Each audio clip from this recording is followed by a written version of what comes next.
Bonjour à tous et bienvenue dans les belles figures de l'histoire. Notre belle figure aujourd'hui, c'est Sainte Jeanne de France. Sa vie est placée sous le signe de la souffrance et de la croix. Bien que fille de roi et donc a priori promise à une existence dorée, sa vie fut un véritable calvaire. Fille mal aimée, épouse délaissée, même répudiée. On l'appelait la Cendrillon des Valois car elle avait tout et elle a tout perdu. Comment a-t-elle pu traverser toutes ces épreuves? Quelles ressources a-t-elle trouvé dans sa foi jusqu'à devenir une grande sainte?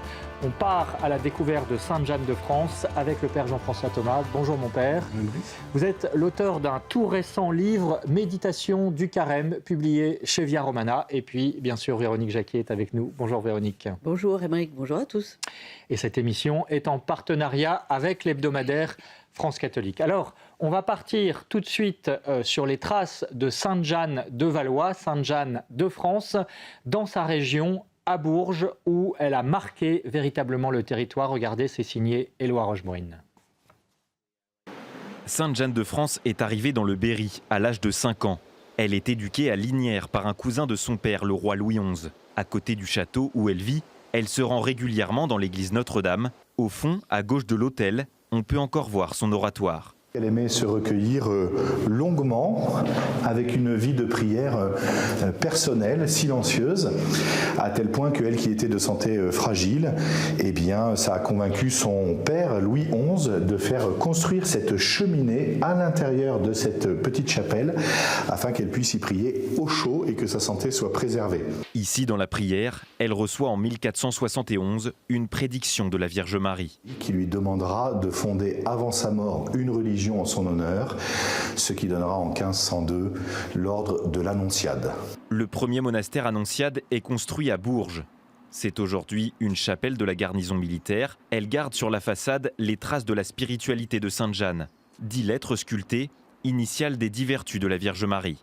Paix, pureté, prudence, humilité, vérité, louange, obéissance, pauvreté, patience, piété, lance de compassion. À l'intérieur, un gisant de Sainte Jeanne de France qui date du XVIIIe siècle. Elle a été inhumée à cet endroit en 1505. Ces restes ont été profanés par les protestants en 1562, brûlés dans la rue. Donc au XVIIe siècle, les religieuses ont commandé un premier gisant, à peu près vers 740, par un sculpteur qui venait du Mans et qui était en terre cuite. Et il y avait une telle dévotion que les gens grattaient, si bien qu'au XVIIIe siècle, il a fallu en faire un plus solide, c'est celui-là. Un gisant pour maintenir la dévotion à Bourges. Son ordre, lui, a été chassé à la Révolution en 1792. Les Annonciades font leur retour en 1988 à Saint-Doulchard, en banlieue de Bourges. Cette fondation marque le retour des héritières de Sainte Jeanne dans le Berry. Alors Véronique, on va reprendre tous ces éléments de la biographie de Sainte Jeanne de France, mais déjà on a entendu effectivement qu'elle avait une santé fragile, que c'était une femme, elle est devenue une femme vertueuse, de sang royal. Alors qui est Jeanne de France? Parce que dès son enfance, elle est une fille mal aimée et donc elle a connu des épreuves. Oui, tout à fait. Jeanne de France, c'est la fille du roi de France Louis XI et de la duchesse Charlotte de Savoie. Elle naît le 23 avril 1464 et elle est le deuxième enfant donc du couple royal après sa sœur Anne. Elle n'est pas très aimée effectivement de son père, Louis XI, qui aurait préféré un garçon, et puis en plus il ne la trouve pas très gracieuse. Il faut dire qu'à l'âge de 5 ans, son corps commence à être difforme, une épaule plus basse que l'autre, sans doute une scoliose sévère, et puis un pied beau, elle boite, et on l'appelle la Jeanne la boiteuse ou l'estropié. Bref, à l'âge de 5 ans, elle quitte le château d'Amboise où elle vivait, auprès de sa mère et de sa sœur, et en fait son père, on l'a vu dans le reportage, l'expédie au fin fond du Berry. Il a un autre sujet d'intérêt, il a quelque chose qui l'intéresse désormais beaucoup plus que ses 2 premiers enfants, c'est qu'il a un dauphin, un fils, le futur Charles VIII. Et la petite Jeanne va donc être élevée par des parents adoptifs qui l'aimaient beaucoup, donc à Lignières, on l'a vu dans le reportage. François de Beaujeu, un couple éloigné de son père Louis XI et son épouse Anne de Culan. Elle reçoit une éducation digne de son rang, une éducation très chrétienne, et on a vu sa grande affection pour la Vierge Marie. Et puis son père Louis XI ne s'occupe pas de prendre beaucoup de ses nouvelles, mais il s'occupe quand même de son avenir et surtout de son mariage. Elle est fiancée, alors qu'elle est à peine âgée de 2 mois, à un cousin issu de Germain, Louis d'Orléans, le futur Louis XII, qui a lui seulement 2 ans. Et quant à ce dernier, évidemment, il n'a rien demandé. Et quand plus tard, il verra Jeanne de France, il va s'enfuir en courant, tellement il la trouve vilaine. Mais qu'importe, évidemment, ne résiste pas à Louis XI, donc il est obligé de se marier. Et en septembre 1476, en présence de l'évêque d'Orléans, oui, Louis d'Orléans, 14 ans, épouse Jeanne de France, 12 ans, tous deux donc contraints et forcés. Ça se passe dans l'église de Montrichard, non loin d'Amboise, à une vingtaine de kilomètres. Louis XI n'a même pas fait le déplacement, donc vous imaginez quand même le contexte de ces mariages royaux. C'est une cérémonie rapide, un dîner somptueux, et le lendemain, la petite Jeanne repart à Lignières toute seule. Voilà ce qui est arrivé à Jeanne déjà dans son enfance. Alors Père Thomas, racontez-nous le contexte de l'époque. Louis XI est un personnage immense qui a été bien maltraité par l'histoire, notamment par Michelet au XIXe siècle. C'est un très grand roi. Il a le souci d'unifier le royaume, d'agrandir le royaume. Et c'est pour cela qu'il va organiser des mariages, non pas avec des princes ou des princesses étrangères pour ses enfants, mais avec des princes du sol de France, afin qu'il y ait une stabilité. On sait que c'est un roi qui était très pieux. Vous savez, il est représenté avec ce chapeau extraordinaire couvert de médailles parce qu'il faisait des pèlerinages constamment. Son fils Charles VIII, donc le frère de Jeanne de France, n'était pas un canon de beauté. Il était également difforme, tout petit, avec les jambes arquées. C'était pas les canons de la Renaissance. Non, pas vraiment. Quand on lit les critiques de l'époque, les portraits de l'époque du roi Charles VIII, il a été bien dessiné, notamment par nos ennemis italiens, évidemment. Et puis, ce sera l'époque de Louis XII, donc celui qui va devenir le mari de Jeanne de France. Et donc, on est là, en fait, à une période de basculement. On va passer de l'époque gothique à l'époque de la Renaissance. C'est vraiment Louis XII et déjà Charles VIII, parce que tous les deux vont faire les guerres en Italie, qui vont introduire la Renaissance en France. Et puis, en ce qui concerne l'Église, c'est le développement, pour le coup, de ce qui va devenir le gallicanisme. Donc une très grande méfiance vis-à-vis de la papauté et les rois prenant pouvoir, notamment en ce qui concerne les bénéfices des églises, donc comment distribuer les abbayes et comment distribuer les diocèses. Alors venons-en à Jeanne de France, donc la fille de Louis XI, que vous réhabilitez au passage, hein, je le note.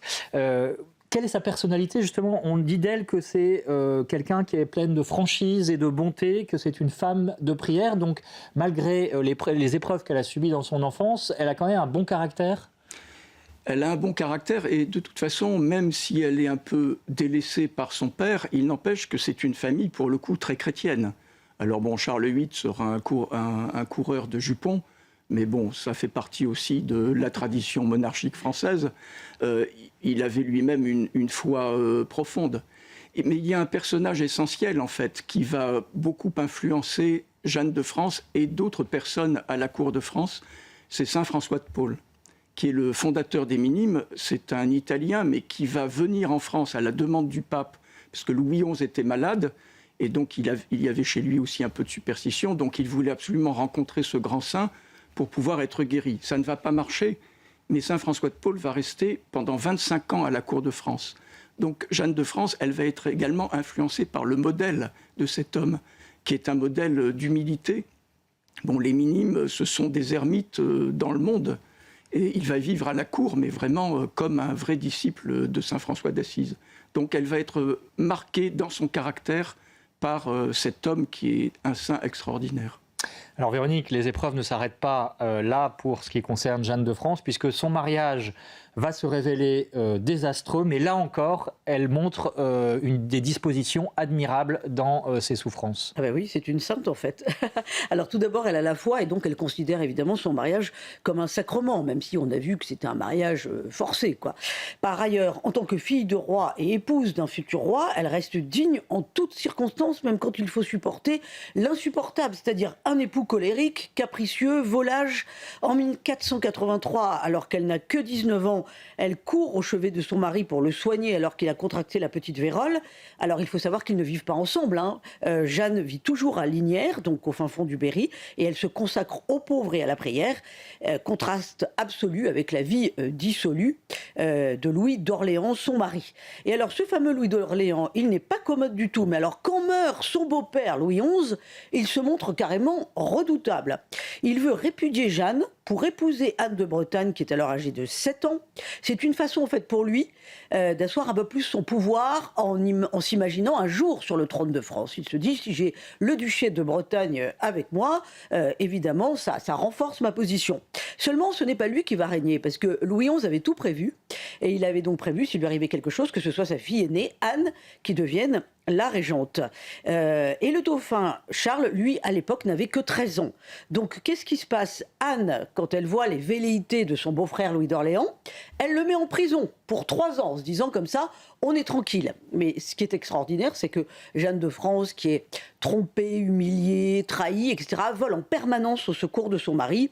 Elle lui rend visite en prison, elle fait des pieds et des mains auprès de sa sœur, puis ensuite de son frère, Charles VIII, pour évidemment qu'il soit libéré, alors qu'évidemment il y a un soupçon sur sa déloyauté et sur le fait qu'il puisse trahir. Donc en fait, comme Louis d'Orléans s'est assagi quand même en prison, il est reconnaissant à Jeanne de sa bonté et surtout de bien gérer ses vastes propriétés en France et en Lombardie. Donc le couple, entre guillemets, se porte mieux. Mais patatras, le roi Charles VIII, frère de Jeanne, meurt, et vous savez, c'est cette fameuse scène dans l'histoire de France, il meurt accidentellement en 1498. Il se cogne violemment la tête contre le linteau d'une porte du château d'Amboise. C'en est fini donc de Charles VIII. Son mariage avec Anne de Bretagne étant resté sans héritier par un traité, Jeanne devient reine de France par cet étrange concours de circonstances, mais celui qui devient roi est en principe en capacité d'épouser Anne de Bretagne, pour que évidemment le duché de Bretagne reste dans le royaume de France. Bref, Louis d'Orléans, lui, change de visage quand il voit qu'il devient roi de France. Tenez-vous bien, il éloigne Jeanne, il lui interdit d'assister à son sacre, c'est quand même extrêmement violent, son sacre qui se déroule le 27 mai 1498. Sitôt sur le trône, il entame une procédure d'annulation de son mariage pour épouser la fameuse Anne de Bretagne. Et donc, c'est une manière donc, de garder la Bretagne, comme je vous l'ai dit, dans le royaume. Et alors, pour Jeanne, ça va être terrible. Père Thomas, vous allez nous en parler, parce qu'elle va subir un procès pour tenter d'annuler son mariage qui va être extrêmement humiliant pour elle. Mais ça signifie que derrière, un autre destin va l'attendre, beaucoup plus spirituel. On va en parler. Voilà, ce sera la dernière partie de sa vie. Père Jean-François Thomas, comment Jeanne de France a-t-elle traversé cette épreuve immense de la répudiation, de l'annulation de son mariage, sans tomber dans l'amertume, le ressentiment? Est-ce qu'on peut véritablement attribuer cette vertu à sa foi? Sans aucun doute, mais elle n'a pas été passive. Elle a vraiment tout fait pour défendre ses droits, mais toujours en respectant les normes. Donc en ne perdant pas la paix qu'elle pouvait avoir au cœur. Il faut se rendre compte que celui qui était en charge, normalement, de donner ou non une reconnaissance de nullité du mariage, puisque c'est un mariage royal, donc c'est le pape. Et le pape de l'époque, il est haut en couleur quand même, c'est Alexandre VI Borgia.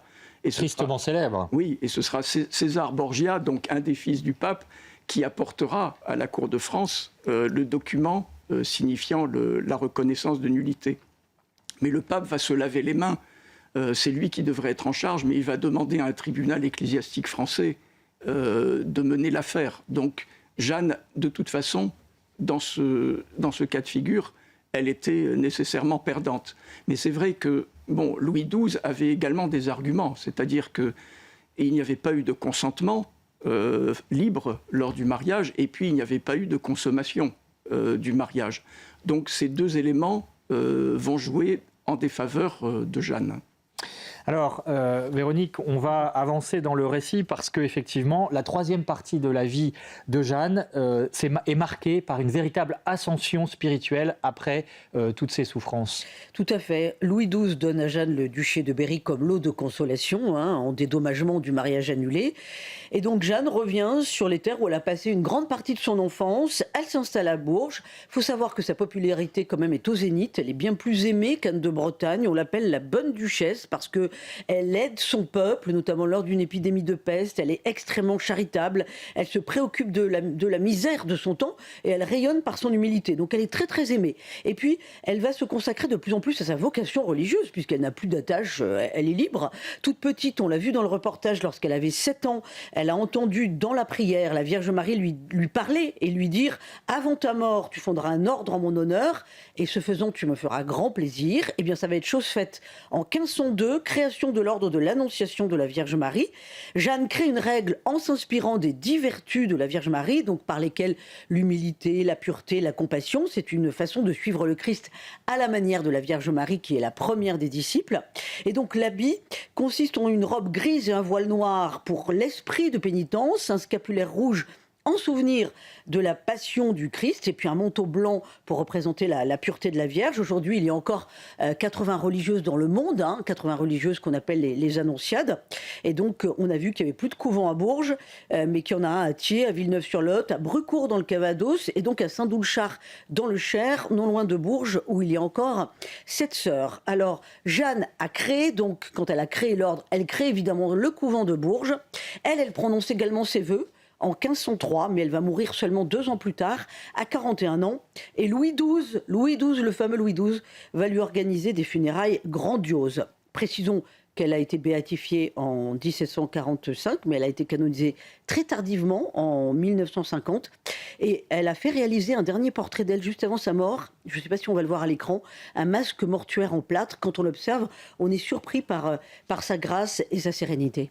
Merci beaucoup, Véronique. Alors, qu'a-t-elle à nous dire encore aujourd'hui, Sainte Jeanne de France? Parce qu'effectivement, est-ce qu'on peut considérer que c'est le premier ordre religieux qui s'est inspiré de la Vierge Marie pour régler la vie des religieuses et est-ce qu'on peut se l'approprier également aujourd'hui, Jean-François Thomas? La Très Sainte Vierge, elle est là pour aider en priorité les femmes et les femmes maltraitées.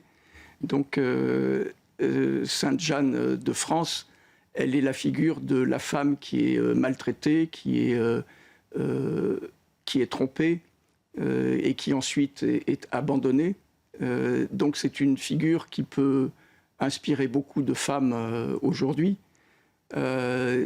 Et on remarque qu'à cette époque, il y a 2 Jeannes en France qui ont eu un sort terrible. Il y a eu Jeanne d'Arc, un peu auparavant, et Jeanne de France. Alors ce sont, je trouve, 2 volets d'un même diptyque, en fait. Parce que Jeanne, c'est la pucelle, c'est la Vierge.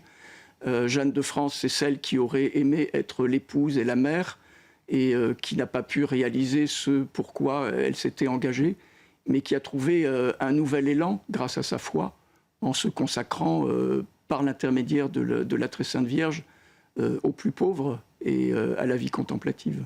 Est-ce qu'on peut l'assimiler justement à la Vierge Marie, en particulier au pied de la croix, qu'on appelle Notre-Dame des douleurs, parce que notamment on sait qu'elle était fascinée par les mystères de la Passion du Christ, qu'elle a beaucoup médité, et donc voilà, est-ce que c'est une figure de son époque qui représente justement la Vierge au pied de la croix? Oui, il est certain que dans son existence, la Passion a constamment été présente. Et quand on prend l'existence des hommes et aussi des femmes de l'époque de Jeanne de France, c'est une époque qui est terrible, parce que c'est une époque d'épidémies constantes, de guerres. Bientôt, il y aura aussi les guerres civiles à cause du protestantisme. Donc ce sont des vies qui sont constamment marquées par la souffrance. Et il est tout à fait naturel que les yeux de tous ces fidèles se portent, bien évidemment, vers le Christ en croix, et vers la Très Sainte Vierge qui est debout au pied de la croix. Et elle avait notamment, donc Jeanne de France, une très grande ferveur eucharistique pour effectivement le Christ présent à la messe. Alors Véronique, quelques mots sur des livres pour mieux découvrir cette figure de Jeanne de Valois. Alors, il y a une biographie qui est sortie il y a quelques mois où Jeanne, d'ailleurs, parle à la première personne. Jeanne et les chemins du ciel par Étienne Pautras, c'est chez Édilivre. C'est un livre qui est recommandé d'ailleurs par les religieuses de l'Annonciade. Il y a aussi Jeanne de France, Reine et Sainte par Jean-Jacques Boucher, c'est publié chez Lanor. Et puis un livre pour enfants, La princesse au grand cœur par Morissette Vialandru chez Pierre Tecky, éditeur. Bien entendu, on n'oublie pas France catholique qui fait sa une sur les 150 ans des apparitions mariales de Pellevoisin. Et je vous recommande dans France catholique l'article d'Iris Bridier sur les paroles des plus fragiles, des handicapés qui redoutent la loi sur la fin de vie et l'euthanasie, puisque la loi revient à l'Assemblée nationale. Donc c'est encore un sacré combat. Donc France catholique sur abonnement et sur france-catholique.fr. Merci beaucoup Véronique. Dernier mot pour vous signaler que Sainte Jeanne de France est fêtée le 4 février et une citation qui est en quelque sorte un peu son mot d'ordre, qui résume bien sa vie, savoir plaire à Dieu. C'est ce qu'elle a effectué effectivement à travers toutes ces épreuves, ces souffrances et jusqu'à la fin. Merci beaucoup Père Jean-François Thomas. Je signale votre dernier ouvrage, Les Méditations du Carême, une méditation par jour, donc pour le Carême qui approche, publié chez Via Romana. Merci beaucoup à Maxime Lavandier, à toutes les équipes techniques de CNews. Et puis demain, dans Enquête d'Esprit, nous évoquerons les 150 ans des apparitions de la Vierge Marie à Pellevoisin. C'était donc au 19e siècle et c'est une histoire méconnue mais passionnante. Et vous serez à notre rendez-vous, ce sera à 13h.